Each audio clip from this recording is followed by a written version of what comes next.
अस्सलाम वालेकुम दोस्तों, आपका अपना भाई आज एक नई वीडियो के साथ हाजिर खिदमत है। ज़ेर स्क्रीन आज ये बच्चे 7वें दिन छोड़े जाएंगे।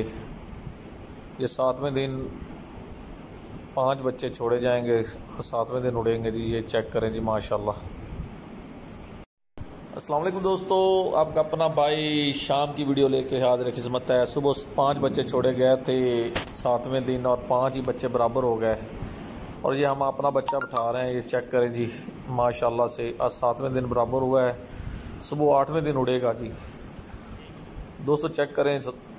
दोस्तों वीडियो अच्छी लगी हो तो लाइक एंड शेयर कीजिएगा, चैनल को सब्सक्राइब करें, बेल आइकॉन के बटन को प्रेस करें ताकि हमारी नई आने वाली वीडियो को बआसानी देख सकें।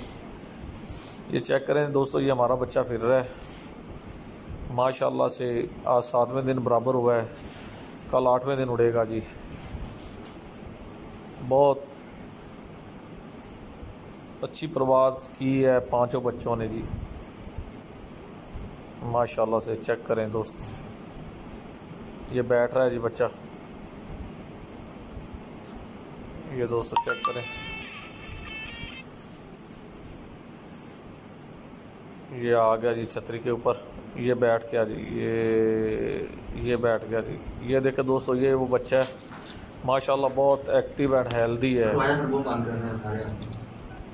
चेक करें दोस्तों, माशाल्लाह सुबह 8वें दिन उड़ेगा जी।